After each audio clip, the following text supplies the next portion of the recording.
Obrigado, tá ótimo. Muito bom dia a você que está agora ao vivo conosco neste programa da Rádio e TV Escola da Bíblia.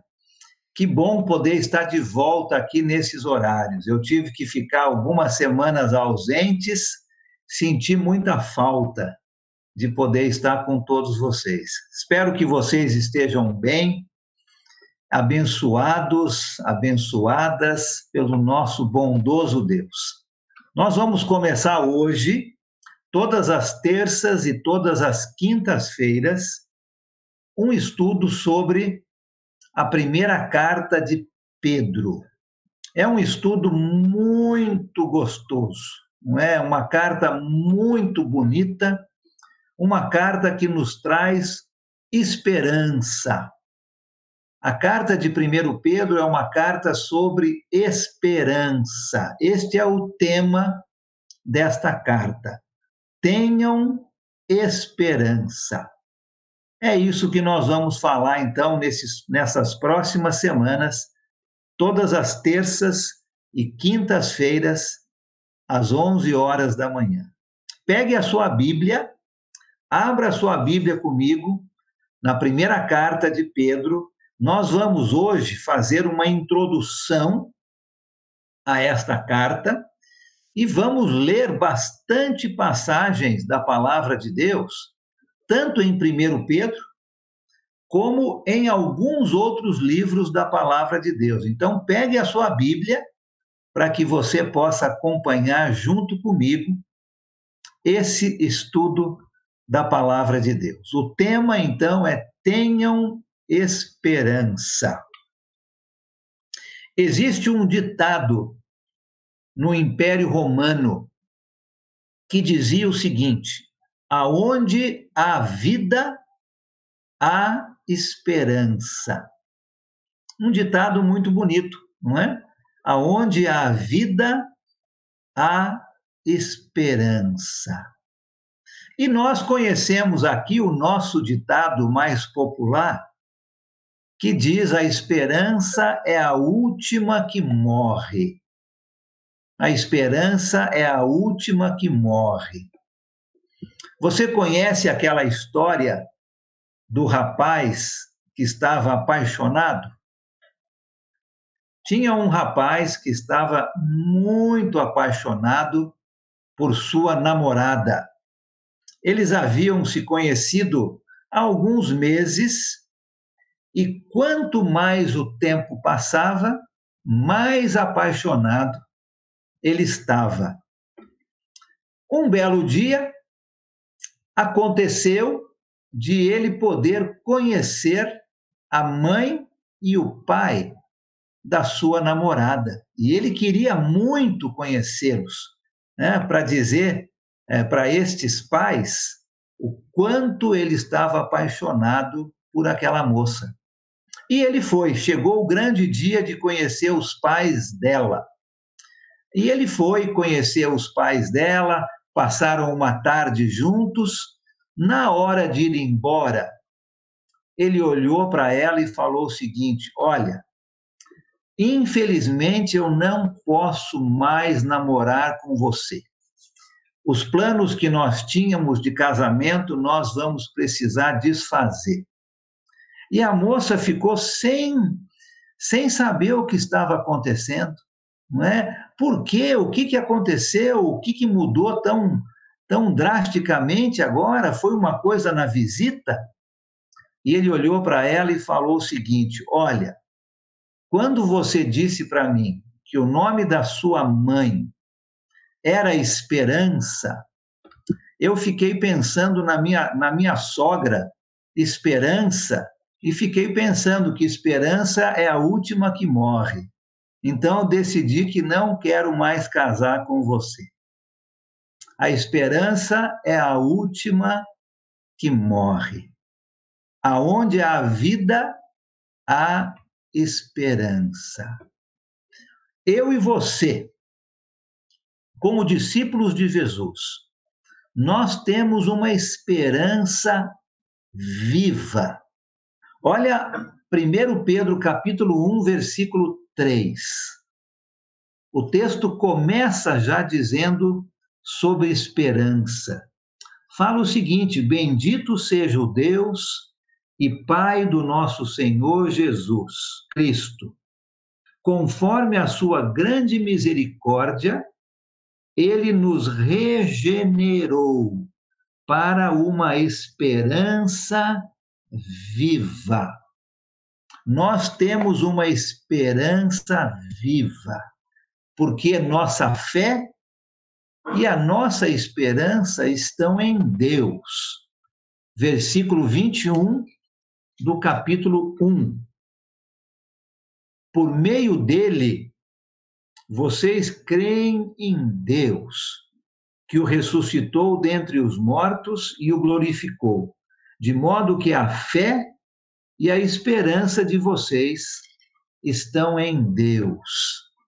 Nós temos uma esperança viva no nosso Deus. E o tema dessa primeira carta de Pedro é esperança. Tenham esperança.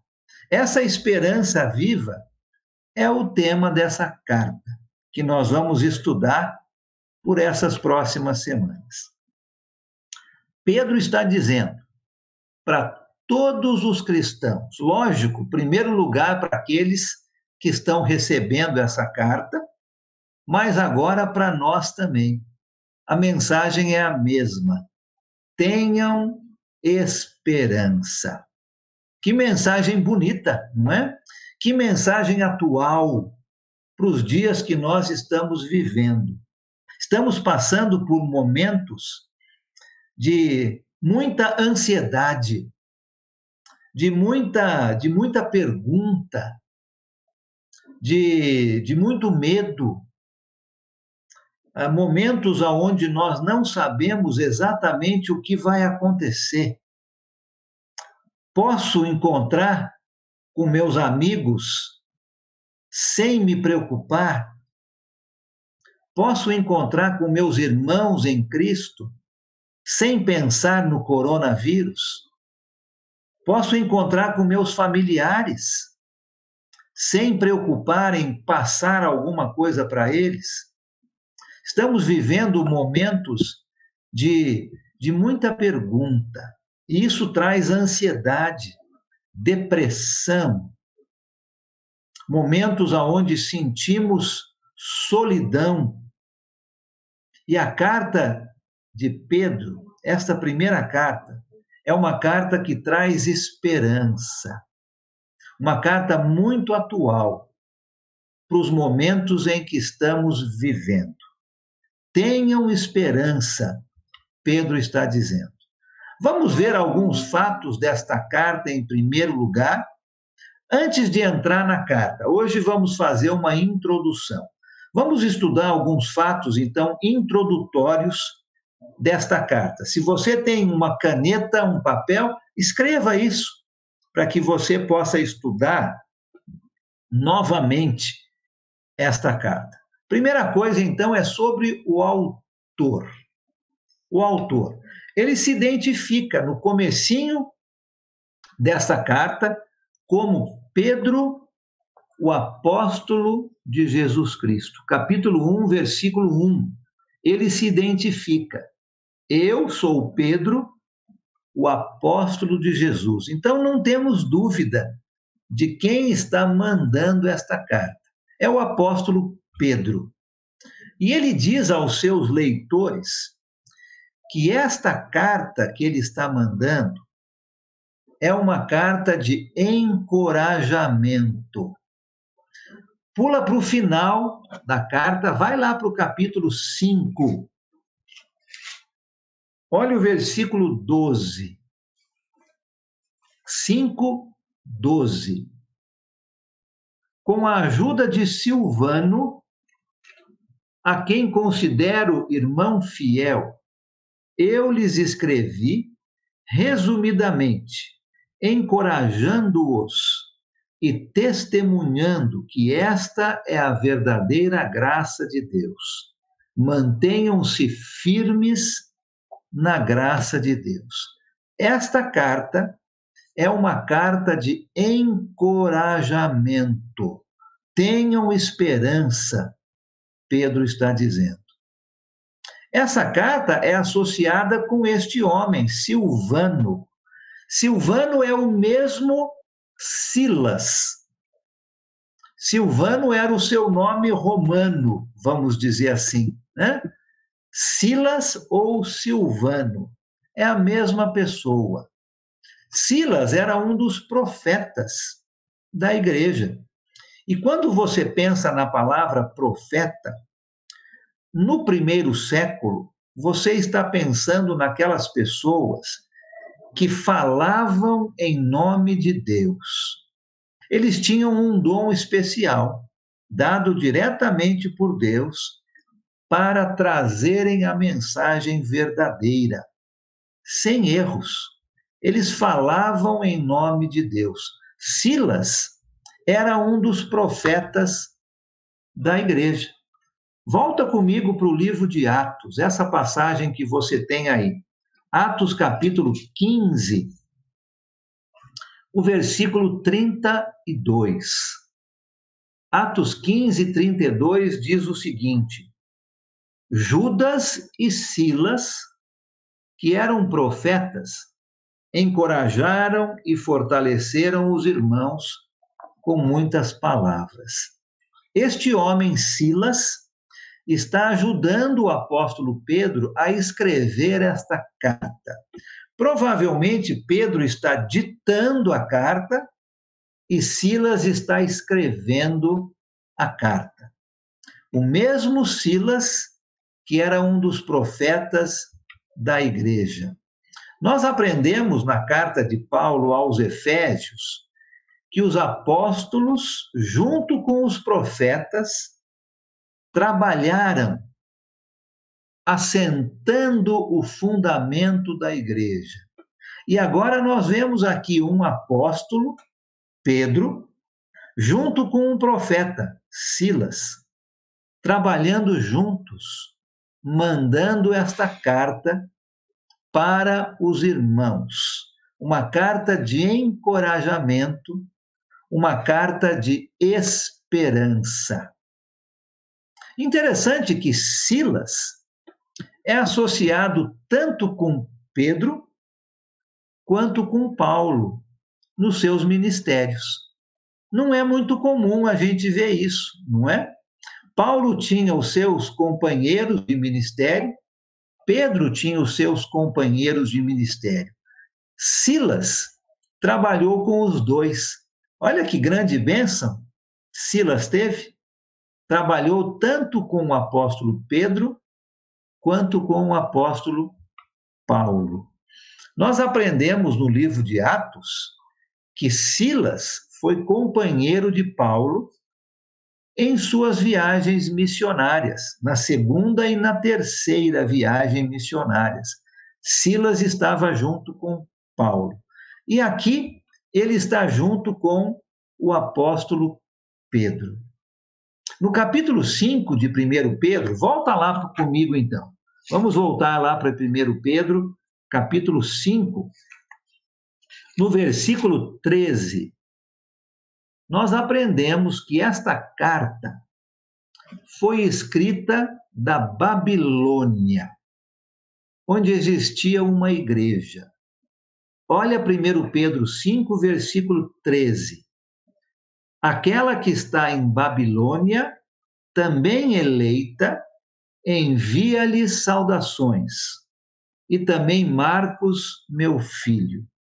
O apóstolo Pedro está na Babilônia enviando esta carta. Provavelmente, quando ele fala Babilônia, ele está falando sobre a cidade de Roma.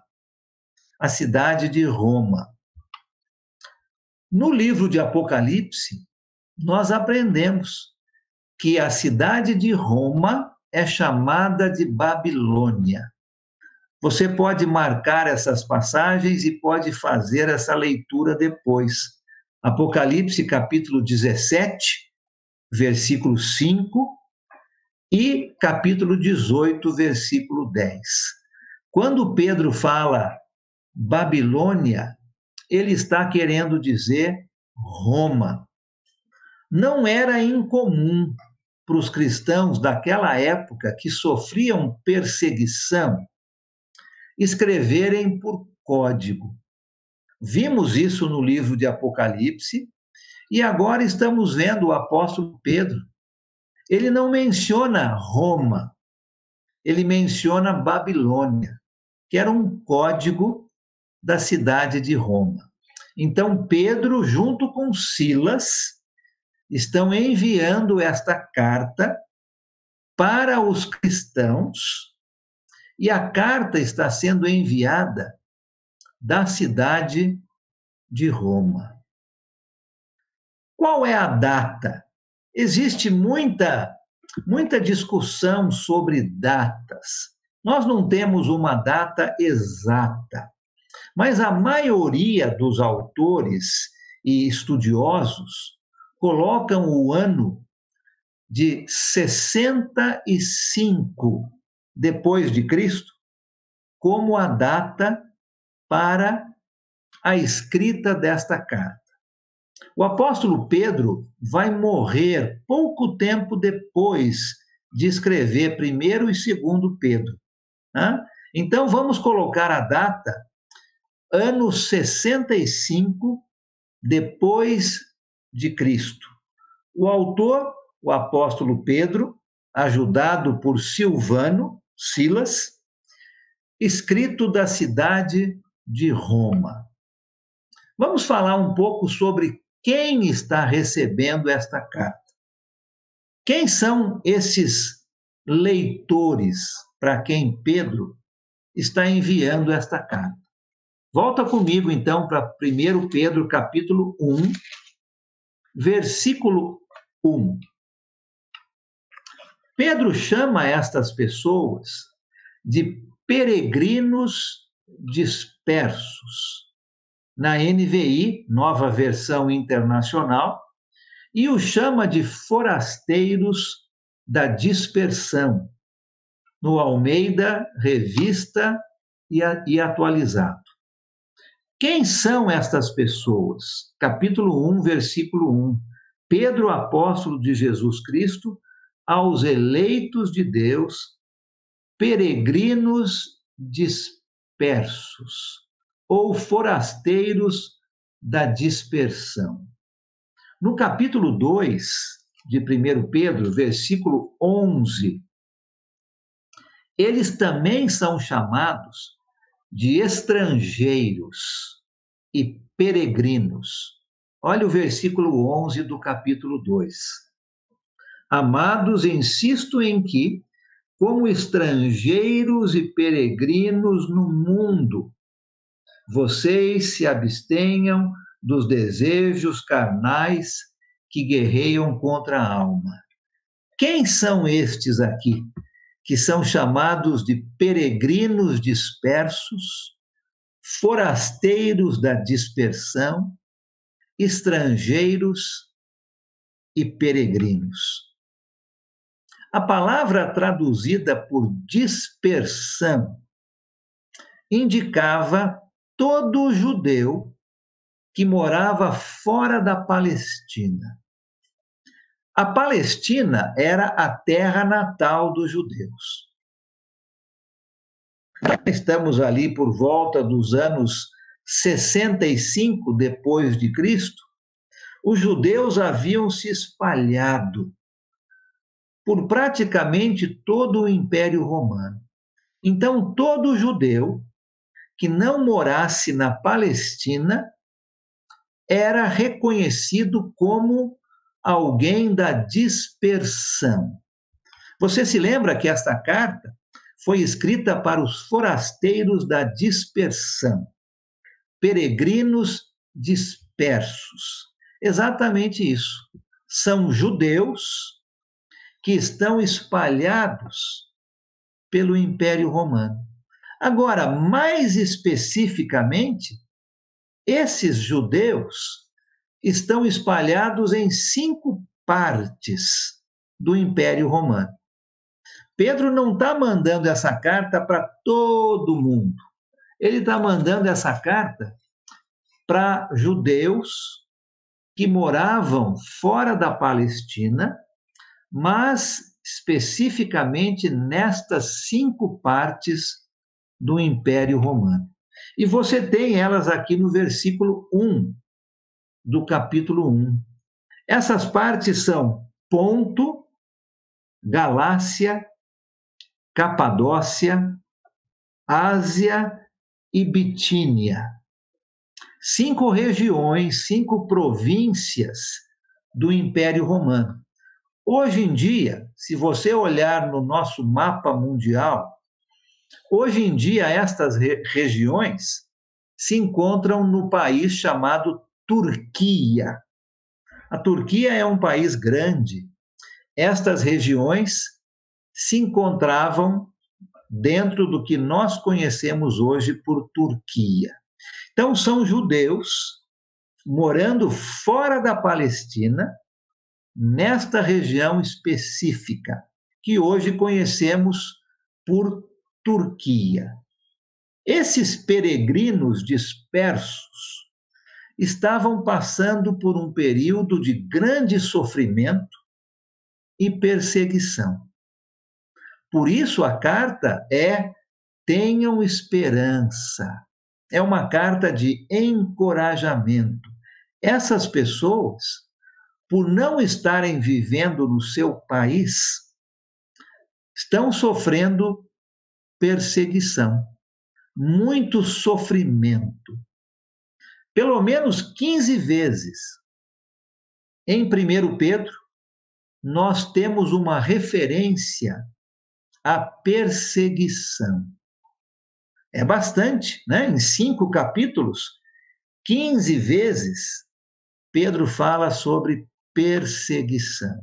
E a carta, então, é escrita para encorajar essas pessoas a serem boas testemunhas para aqueles que as estão perseguindo. Não é fácil, não é mesmo? Não é fácil, quando sofremos perseguição, sermos boas testemunhas para os nossos perseguidores. Mas o apóstolo Pedro está escrevendo essa carta, encorajando os seus recipientes, os seus leitores, a serem boas testemunhas para os seus perseguidores. Olha o capítulo 4 de 1 Pedro, versículos 13 e 14. 1 Pedro 4, 13 e 14. Diz o seguinte: mas alegrem-se à medida que participam dos sofrimentos de Cristo, para que também, quando a sua glória for revelada, vocês exultem com grande alegria. Se vocês são insultados por causa do nome de Cristo, felizes são vocês, pois o Espírito da glória, o Espírito de Deus, repousa sobre vocês. Você já foi insultado por causa do nome de Cristo? Você já foi perseguido por ser um discípulo de Jesus? Se a resposta é sim, essa carta é para você. Pedro vai dizer: olha, tenham esperança, sejam encorajados, porque vocês estão sofrendo pelo nome de Jesus. Sejam boas testemunhas para os seus perseguidores. Se você ainda não foi insultado por causa do nome de Cristo, se você ainda não foi perseguido por ser um discípulo de Jesus, eu tenho uma notícia para você. Você vai ser. Você vai ser. E esta carta também é para você. Uma carta de encorajamento à firmeza. Uma carta que mostra que nós precisamos ter esperança. Uma carta muito bonita. O apóstolo Pedro tem um outro propósito para escrever esta carta. Ele fala sobre esperança, ele fala sobre perseguição, ele pede aquelas pessoas serem boas testemunhas, bons exemplos para os seus perseguidores. Mas tem um propósito, tem um aviso nesta carta. Olha o capítulo 4, versículo 12. 4:12. Diz o seguinte: amados, não se surpreendam com o fogo que surge entre vocês para os provar, como se algo estranho lhes estivesse acontecendo. Pedro sabia que um fogo, no Almeida diz um fogo ardente, estava para começar. Uma perseguição do Império Romano. Se já era difícil para aqueles judeus morarem fora da sua casa da Palestina, se já estavam sofrendo perseguição por não serem daquele país onde estavam morando, Pedro diz: olha, se preparem, porque vem um fogo no meio de vocês.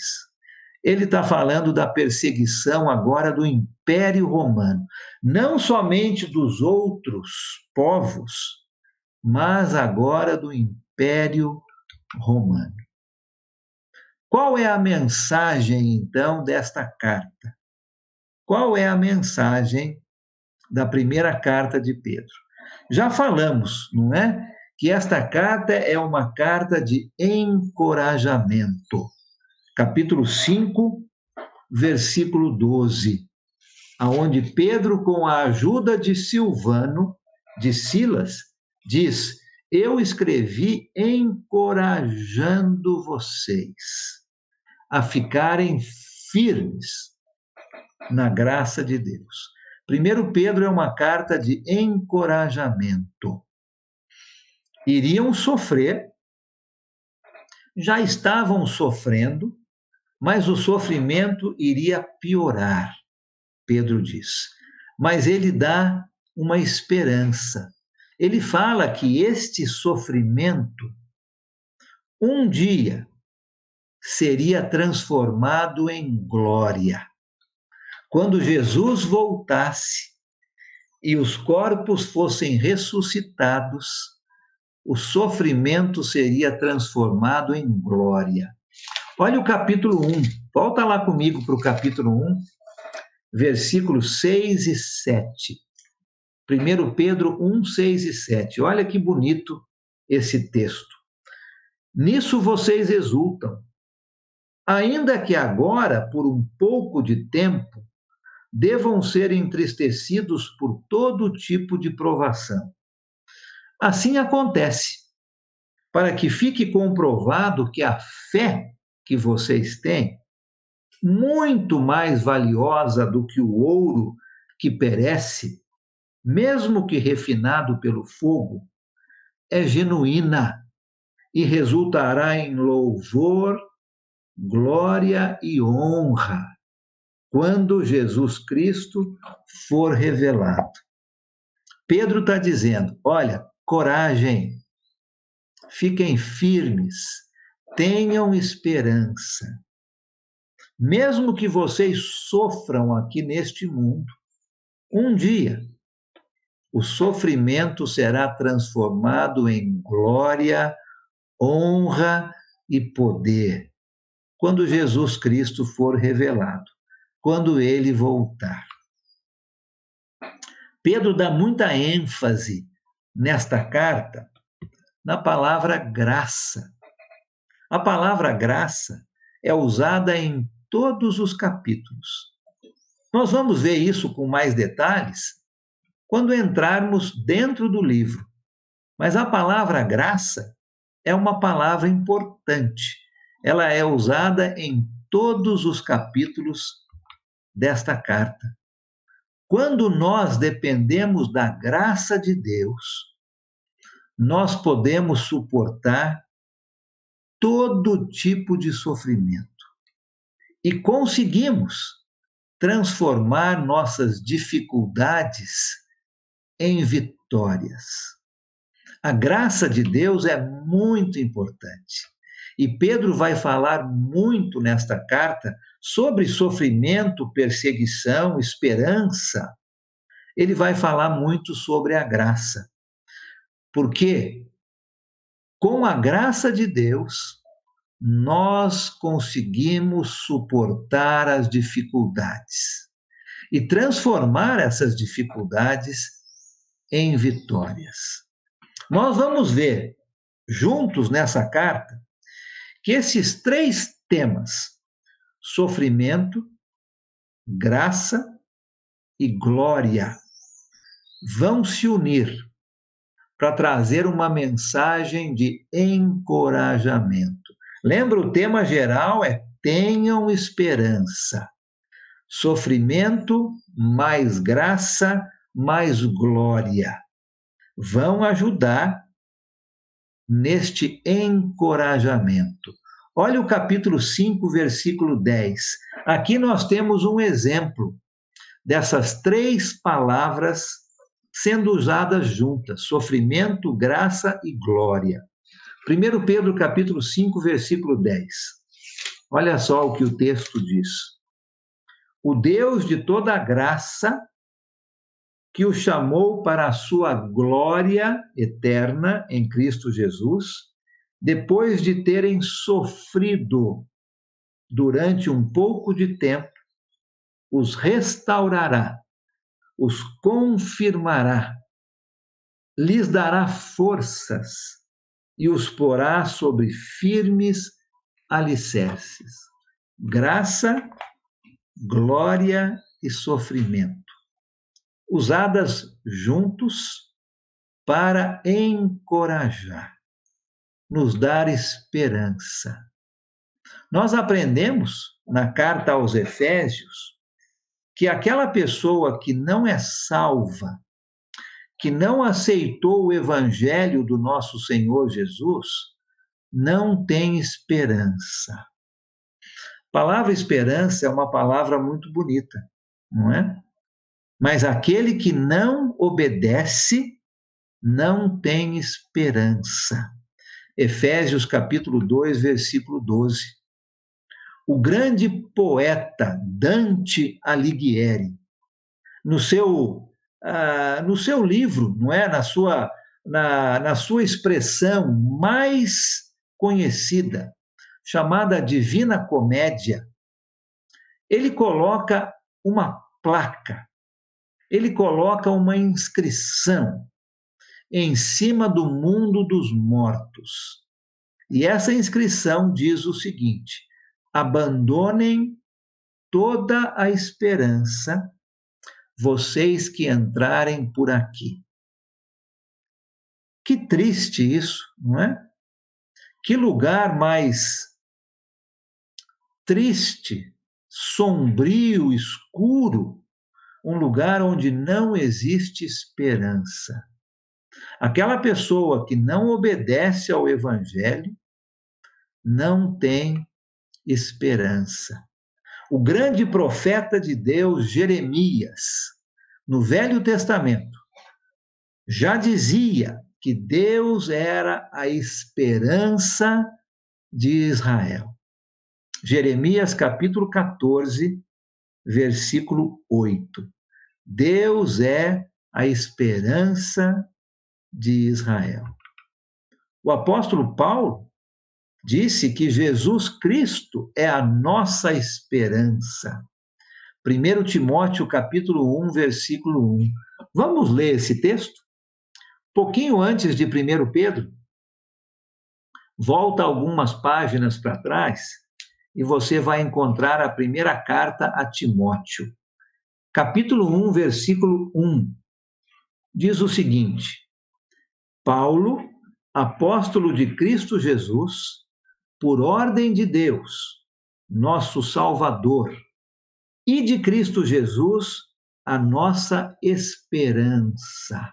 Esperança é uma palavra muito bonita, mas aqueles que não obedecem não têm esperança. Deus é a esperança de Israel. Jesus Cristo é a esperança daqueles que obedecem. E essa esperança nos dá, então, o encorajamento, a força que precisamos para a nossa vida diária. Sem esperança, não existe encorajamento. Com esperança, existe encorajamento. O apóstolo Pedro, então, com a ajuda de Silas, está mandando uma carta.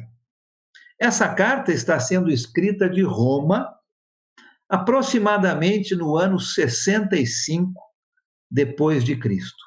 É uma carta de esperança, de encorajamento. E essa carta está sendo enviada a judeus, e nós vamos ver um pouco mais tarde que a gentios também, mas agora estamos focando nos judeus que não moravam na Palestina, forasteiros, estrangeiros, na dispersão, em 5 áreas específicas que nós vimos ali. Hoje seria o país da Turquia. E a mensagem desta carta é muito simples, mas muito poderosa. Tenham esperança. Fiquem encorajados. Vocês estão sofrendo perseguição. Sofrendo porque vocês não estão dentro do lar de vocês. Vocês estão morando num país estranho, com costumes diferentes, com uma língua diferente. Vocês vão ser muito notados por serem estrangeiros e vão sofrer perseguição. Pedro diz, mas sejam boas testemunhas para os seus perseguidores. Mas se lembrem, Pedro diz, o Império Romano vai começar a perseguir vocês também. Vai acontecer um fogo no meio de vocês. E este fogo seria uma perseguição do Império Romano. Fiquem firmes, Pedro diz. Sejam encorajados por essa esperança. Sofrimento, graça e glória vão ajudar aqueles cristãos a serem encorajados e a lembrarem desta esperança que eles têm em Cristo Jesus. É essa esperança que nos coloca no mundo, que nos coloca no meio da batalha, aonde nós estamos marchando como soldados, olhando sempre para frente. Da mesma forma que aqueles, nós também vivemos no mundo, não é mesmo? Nós também vivemos numa pátria que não é a nossa. A nossa pátria é uma pátria celestial. E da mesma forma que aqueles que estão recebendo a carta, nós estamos vivendo fora do nosso lar. Somos perseguidos por causa disso. Somos notados por sermos diferentes. E a perseguição virá. O mesmo encorajamento é para você, é para mim. Tenham esperança. Tenham esperança. Jesus é a nossa esperança. Essa esperança, esta mensagem de Pedro, não é um sedativo, não é algo que ajudaria aquelas pessoas em algumas situações. Pelo contrário, Essa esperança é uma injeção de adrenalina. É o que vai nos dar força, coragem para enfrentar o sofrimento no mundo. Uma mensagem muito atual. Você está sofrendo hoje? Você está tendo angústias hoje? Você está se sentindo deprimido, deprimida hoje? Você está com muito medo hoje? Você está cheio de perguntas sobre o que vai acontecer? Este livro é para você. É um livro que vai trazer esperança no meio de um mundo sem esperança, no meio de um mundo onde existe muito sofrimento, muita perseguição. É como uma âncora. A nossa esperança em Cristo é como uma âncora que vai nos dar estabilidade nas tempestades da vida. Quando o navio joga a sua âncora e a âncora encosta no fundo, o navio tem estabilidade. A nossa esperança é esta âncora que vai nos dar estabilidade no meio de toda esta dificuldade, do sofrimento, da perseguição. A mensagem desta grande carta de Pedro, a primeira carta de Pedro, é esta: tenham esperança. Tenham esperança. E a mensagem para você e para mim é a mesma. Tenham esperança em Cristo Jesus. Cristo é a nossa esperança. Ele vai voltar um dia. E por causa desta volta dele, o sofrimento que temos agora momentâneo será transformado em glória, em honra. Tenham esperança. É a mensagem desta carta. Eu espero que você que está me ouvindo e vendo agora, e você que vai ver e ouvir isto um pouco mais tarde, que você seja encorajada, encorajado a ter esperança. Nós vivemos num mundo difícil, um mundo sem esperança, um mundo onde as pessoas só querem pensar em si mesmas, só querem vantagem para elas mesmas, não é? Aquela lei de Gerson, infelizmente, uma lei tão triste, não é? Tomar vantagem em tudo, subir na vida pisando nos outros. É isso que o mundo ensina. Eu e você, como discípulos de Jesus, nós vivemos neste mundo, mas precisamos ser boas testemunhas àqueles que nos perseguem. Boas testemunhas nesse mundo difícil. A carta de 1 Pedro, esta primeira carta de Pedro, serve de encorajamento para vivermos nossas vidas de uma maneira prática, de uma maneira digna, de uma maneira que demonstre quem nós somos. Nós vamos estudar a carta e nós vamos ver no capítulo 2, Pedro vai lembrar quem nós somos. Nós somos uma nação santa, nós somos um povo de propriedade exclusiva de Deus. Vivemos neste mundo, mas não somos abandonados. E esta carta vai nos encorajar a lembrar sobre esta esperança. Lembra o ditado romano? Aonde há vida, há esperança. E é isto mesmo. nós temos esperança em Cristo Jesus.